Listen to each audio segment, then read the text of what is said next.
Ladies and gentlemen, welcome to the Five Star Revolution podcast. I am your host, CJ Price, the one and only official Five Star Revolution podcast because all the others are fake and just lowlifes. Welcome to the official Five Star Revolution podcast. Subscribe to our YouTube channel right now if you haven't already, and go over to Facebook Five Star Revolution Podcast for your chance to win a $100 Visa gift card. Tonight, we have a very special guest. He is Kamil Ahmad. How are you doing tonight? Thank you. I am doing well. I'm doing well, CJ, and it is my pleasure. Thank you for having me tonight. You're welcome, my dude. Seriously, I've been studying your tapes and I'm very impressed because I know you've only been in this business for a few years.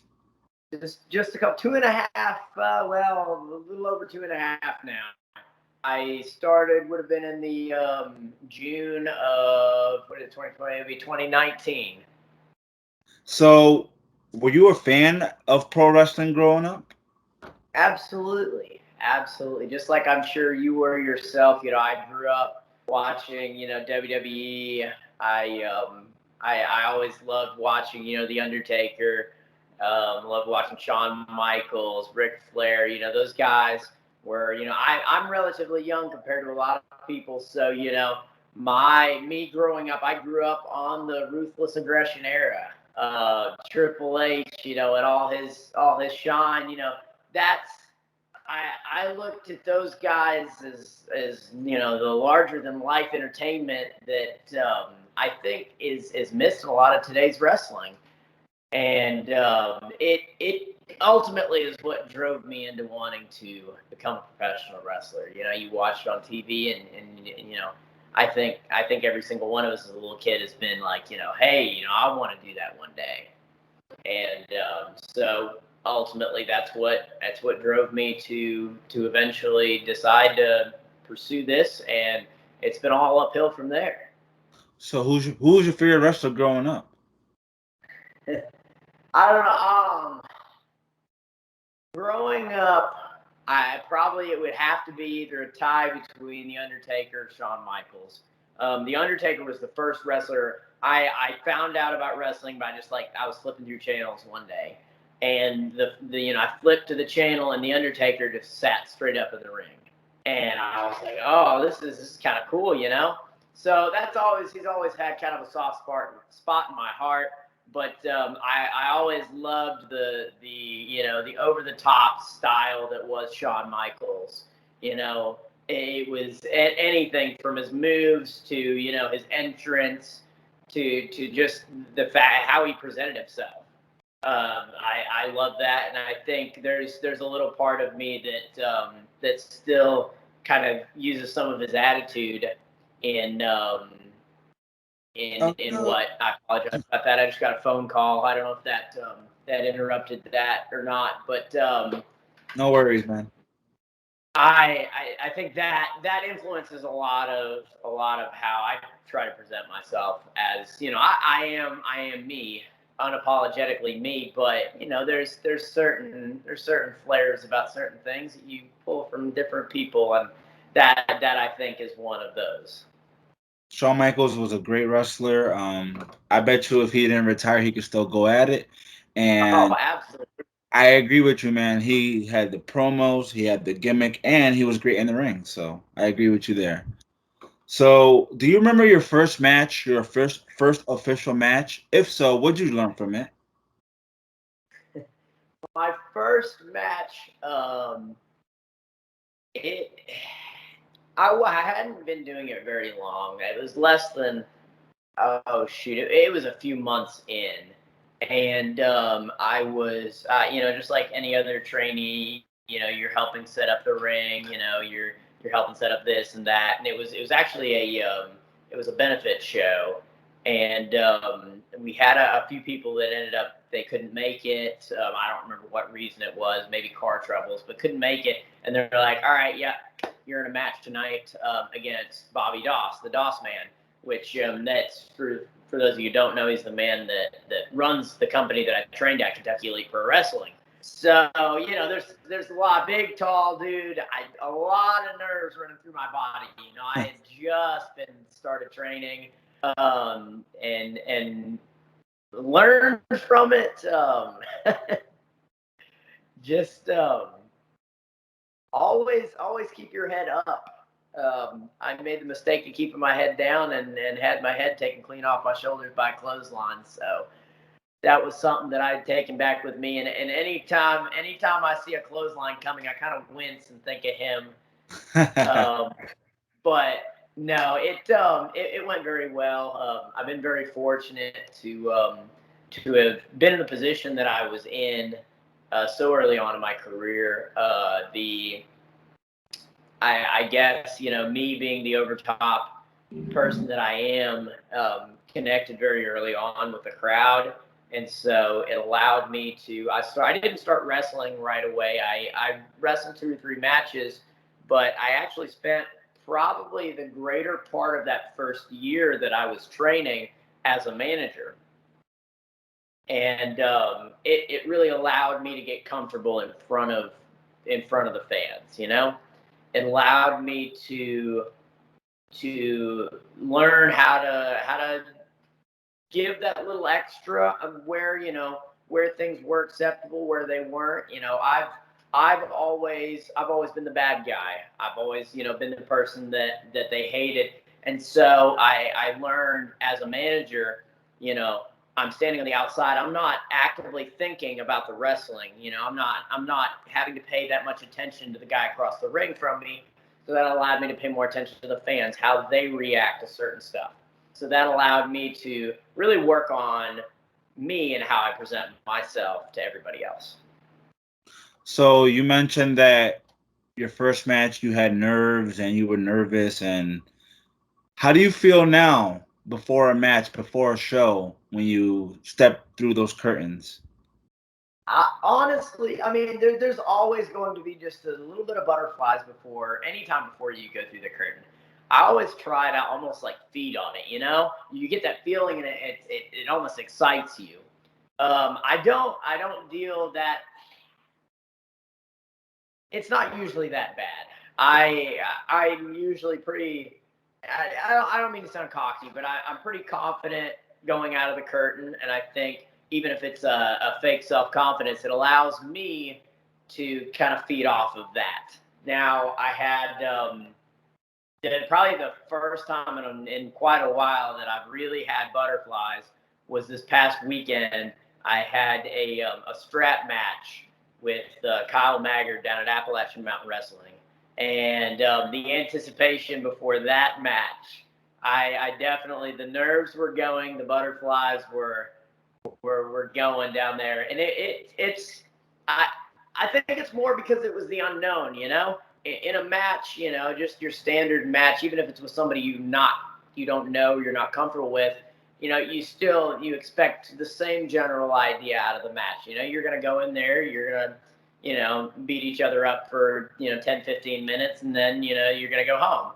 And depending on whether you get along with that person, you're either going to cuss them out in the locker room, or you're going to go drink beers with them afterwards. But the fact that this wasn't just a match, it was a strap match, and some of the great strap matches that it's not something you see every day, but it was a staple back in the NWA days, in the days when it was just good old Southern wrestling.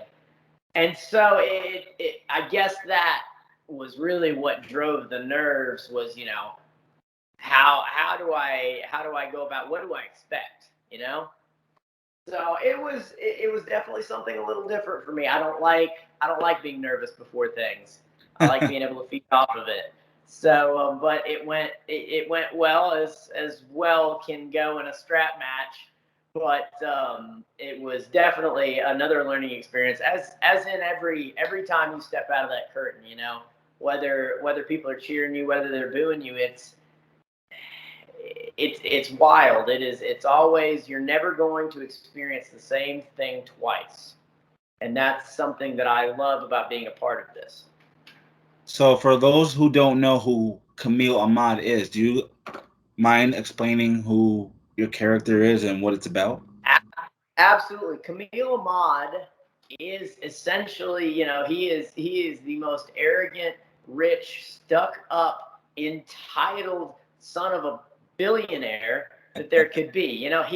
He doesn't give a shit what anybody else says about him. I mean, why does he have to? He's the man. So it all revolves around this sense of entitlement, and I think it's really fun to play with people because they really don't know whether you're being serious or not, and so it's a lot of fun. I love who I am in wrestling. Like I said, very unapologetic. I will say the first thing that comes to mind, and if they don't like it, well, too bad. Again, I'm the bad guy. You don't have to like me. Gotta So keep kayfabe strong.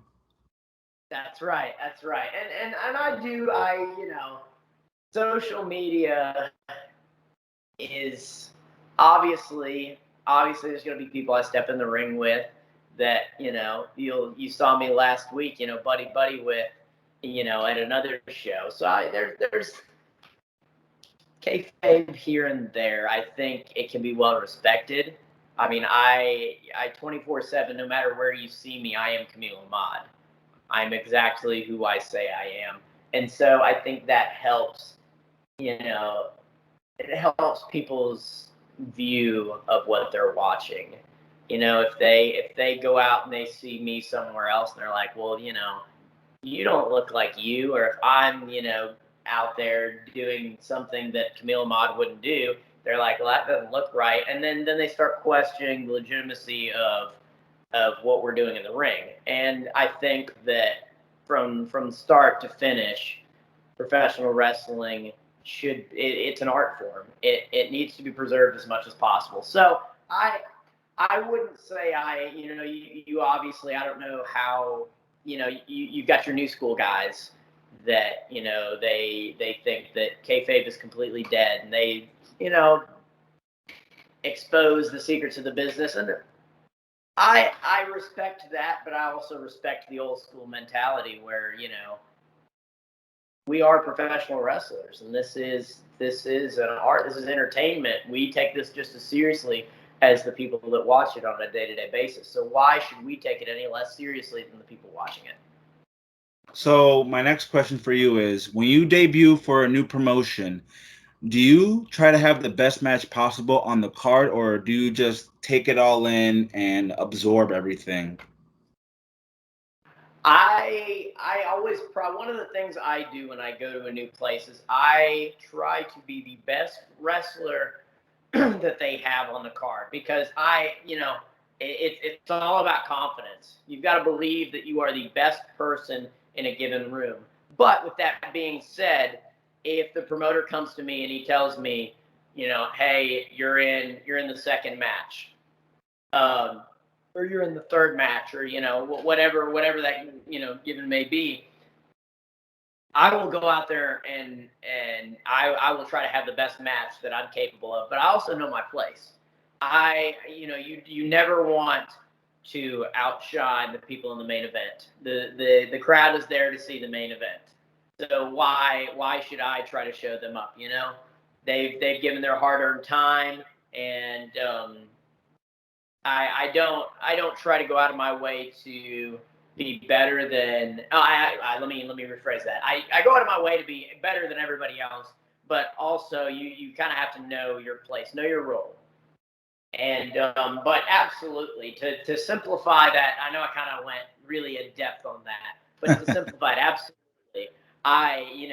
If I go to a new place, if somebody was to call me up and say, hey, we got a spot for you next week, absolutely. I am 110% going to show up and put out to the best of my abilities, because I am 100% confident that there's not a man or woman that can work harder than I do. So to piggyback on that, when you go to new promotions or any promotion for that matter, and you're wrestling a veteran that night, you give them your ideas and they just totally shun you. What do you say? What do you do? What's going through your head? Well, I was trained very, very old school, which means that you don't have an opinion. Um, it as a veteran, most of the time, and this isn't always the case, but most of the time, your veteran will always be the one that gives the ideas. And as you gain a relationship with said veteran, you might be able to and throw things, be like, hey, what about this, on top of that. But there's a very big dynamic of you don't you never want to go into a place and then just go to the person. Like, let's say I'm wrestling you and I know I'm wrestling you, and I walk up to you in the locker room and you're the veteran, and I go, this is what I need to do tonight. That is a big no. You never do that. But and I feel like it's also a very big respect thing too. I always, try to show the utmost respect to all the veterans in the locker room, and because of that, a lot of times I think a lot of them will be like, "Hey, what do what do you think about this, or what do you think about that?" And then we piggyback off of each other, and create, whatever we're wanting to do that night. But it's all about respect. If you respect that veteran, he's been around for a long time. He, at least he's been in it more than you. He's seen more. Like I said, every single match, every single time that I go to a new place, I'm learning new things. Every time, I will never ever sit here and tell you I know everything. And because of that, the person in the room that's got more experience than you 99% of the time, they've seen this or they've seen that you haven't seen before, and so they're probably going to know what's going to work. So speaking about respect, how do you deal with backstage politics? um I live by the motto, like, respect is given until somebody does something to, make you not respect them. Politics is always going to be something in every locker room. You've gotta walk a fine line between respect for other people and respect for yourself. Once once you've lost respect for yourself, it's time to walk away from the situation. There are hundreds of thousands of different promotions, within 5 or 6 hour drive of me. So it's you've got to have a lot of respect for people, but as a promotion, they need to have respect for you too, because at the end of the day, we're the ones that are putting our lives, our livelihoods on the line to perform for them. We bring them in money. And because of that, backstage politics, if I hate it sounds very selfish, but if they're not benefiting you, and if you're not, at the end of the day, whether it's monetary, whether it's experience, whatever it is, if it's not benefiting you to where you can succeed in your career, then there's no point in staying for it. Speaking about careers, what can we expect out of you in the next 3 years? Next 3 years. Well, I'm not going to go into a lot of details, but very, very shortly, there's going to be just a little bit of a revamp, a little cleanup. I think the character that is behind Kamil Ahmad, I love everything about what made this up, but there's some minor details that need to be cleaned up. New gear, obviously. Not a new look per se, but everything needs to evolve. Everything needs to change to match what is necessary. And so I think that'll be a good thing to push extra as I travel. This since COVID restrictions have eased up a little bit, I've done a lot more traveling. But 2022 is really going to hit it, rolling. And I think that is that's something to look out for, because the more I travel, the more experience I gain, the more my name gets out. I I can only imagine that in the next 3 years, I'm going to be having more than I know what to do with, and I love it. I hope so, because like I said, I every day that I get in a wrestling ring, I tell myself that I am the absolute best person there. Now, I may not be. There are a lot of really great people wrestling, but that is how I perform at my best. And this business is a very cutthroat business. I mean, you always have friends, you always have people you can rely on, you always have mentors, people that have been through it. But at the end of the day, you've got to be looking out for yourself. Um, if you don't look out for yourself, then you're not going to succeed. There will always be people that will walk on you, that will try to one up you, and that's the way it is. What's the longest drive you've done for a wrestling show? Longest drive.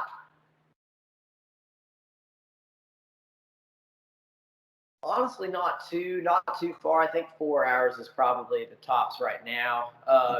I had before COVID first kicked in, I had about an 8 hour drive scheduled, and then of course everything shut down, and that didn't happen. Um, I've got almost a 4 hour drive this weekend down to I don't know how familiar you are with Ricky Morton, Yes, I but am. he's got a promotion. He's got a promotion down in Chuckey, Tennessee, and I'm going to be going down there and doing some TV tapings for Appalachian Mountain Wrestling down there. So that'll be a little bit of a Nice. drive. But I like I said, I would love to do more traveling in the future. Right now, there's so much opportunity so close to home. There's so many great promotions that, and unfortunately, I can't get to them all as much as I would like.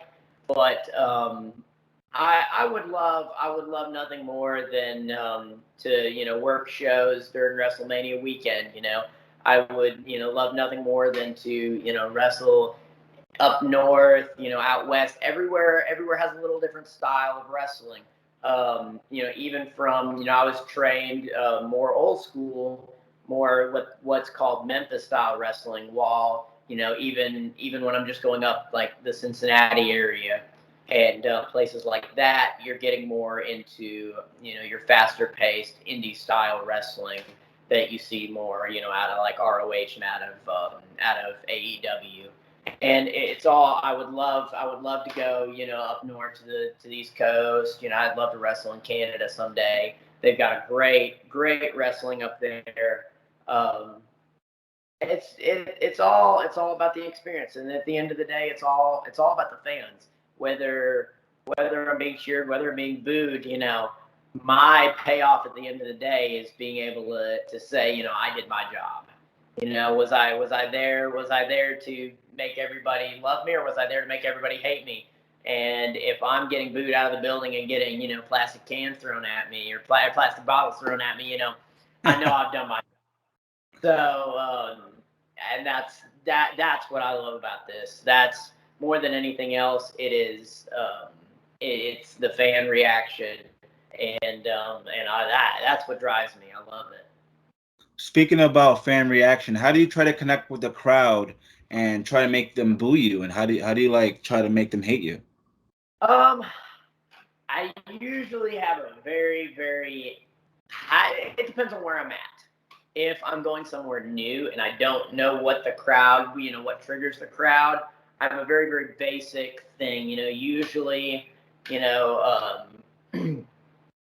as I go out, if I'm getting like a I don't know this guy kind of reaction, I'll start going around to people as I'm walking out, and I'll be like, "You smell really bad," You definitely should have not worn that shirt today. It is not flattering. Just little stuff like that. That I can't believe you would have brought your kid to this today. Yeah, it's just kids is something that people will get really upset about. And that's something that obviously you don't want to. You don't. There's a fine line that you can cross if you're not careful. But it's stuff that's simple. simple. And then if you know the crowd a little more, and you know what triggers them, like the promotion where I trained at, I've been there for almost 3 years now, so I know how that crowd reacts very, very well. So it's little subtle things like jabbing at their favorite person, or you know um, the sports, local sports team, or whatever it may be. And it also depends on the area too. I in more central Kentucky, or more. I was just in Hazard, Kentucky, which is way in the Appalachian Mountains, in the middle of nowhere. And so, the immediate thing was, you poor coal eating people, and so little stuff like that. It's nothing major. It's nothing crazy. It's just noticing the details, and that's something I think that is glossed over by a lot of people. Everybody's so worried about the moves in the ring, But if the story isn't told during the match, what's the point in watching the match? I agree, man. A story is very important in a match. If you don't tell a story, the fans are going to be uninterested. And I agree with you there 100%. Two more questions before I let you go, sir. Um, if you could wrestle anyone in the business, who would it be and why?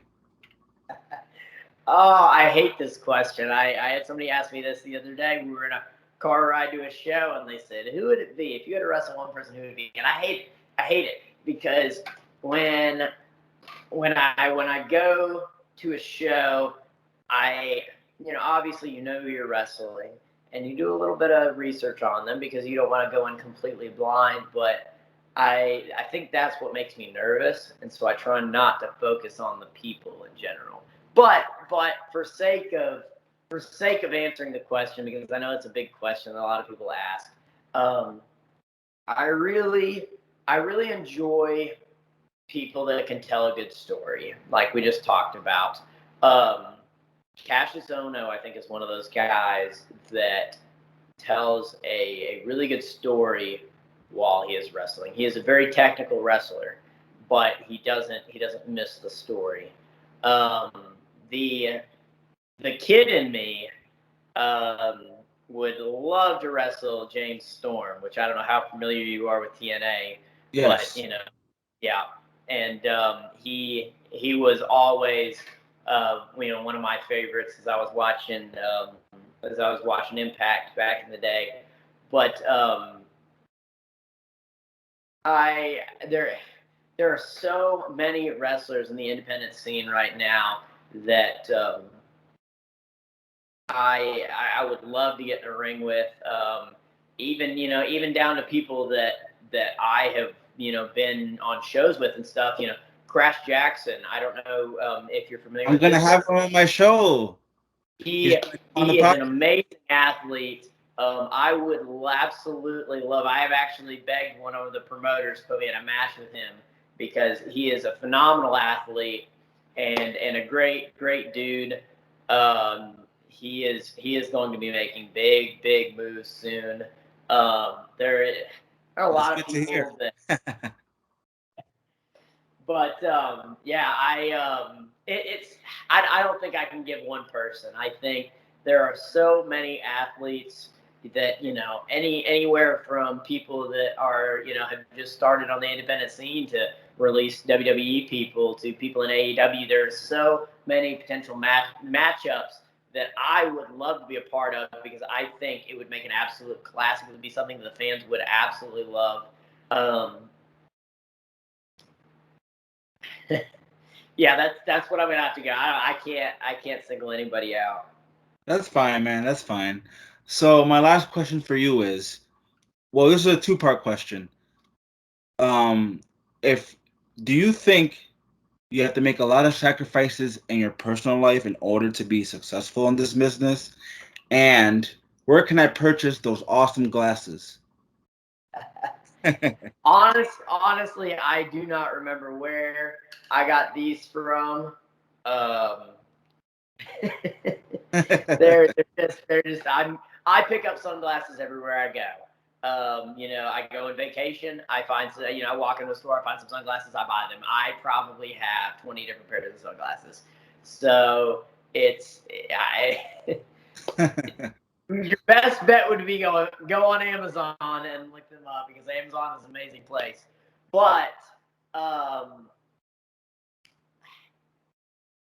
that you have to make sacrifices to be a wrestler, physical, mental, but there's a fine line I think you can walk. I think everybody feels like you have to go full throttle nonstop to be successful in professional wrestling.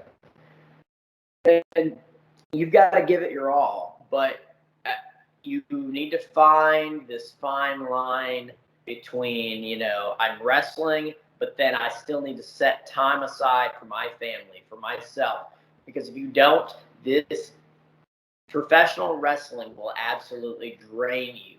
If you wrestle, Friday, Saturday, Sunday, you might wrestle once in the week. You're driving 3, 4, 5, 6 hours, and then you come home, and then professional wrestling for some people pays the bills, for some people it does not. And if it doesn't pay all the bills, and then you go to a job, if you go to a regular job during the week, you're dead. You're absolutely dead. And so you've got to yes, you have to make sacrifices, but you've got to also understand that you're still a person. You are a professional wrestler. You're still a person. You come first, and you've got to find that balance that makes you a successful wrestler, but also you a successful person. And I am a firm believer that family makes a successful person. And you forget about them, you lose sight of who you are. Great answer, man, and I totally agree with you there. So, if you want to plug any of your social media, go right ahead so our listeners can follow you. Absolutely, absolutely. Of course, I'm Kamil Ahmad on Facebook. Very, very simple. You can't miss me. Instagram and Twitter are Kamil Ahmad _1. I don't post as much as I would like on Twitter and on Instagram, but Facebook is the place definitely to keep up with everything going on, whether it's shows, whether it's highlight videos, whatever it is. And like I said, keep an eye in the next couple of months. Coming up probably around the 1st of November. You're gonna see some new things. You're gonna see some changes, and a new Kamil Ahmad. Not new, but the new and improved Kamil Ahmad. So keep an eye out for that, and I'm excited to watch your other podcasts. I appreciate you having me on here today. No It, problem, it man. was it was a pleasure to talk about wrestling. I am always down to talk about wrestling, and hopefully in another 2 years you will have me on again, and I will have I'll have stories. I'll have all my kinds of things to share with you, and I appreciate you, and you have a good night. You as well, man. Thank you so much for joining us here on the 5 Star Revolution podcast. It was a true pleasure. We wish you the best of luck in your career. And you guys listening, go over to Facebook right now. $100 Visa gift card on the line. 5 Star Revolution podcast, and subscribe to our YouTube channel. 5 Star Revolution podcast. Mr. Kamil Ahmad, you have a great night, sir.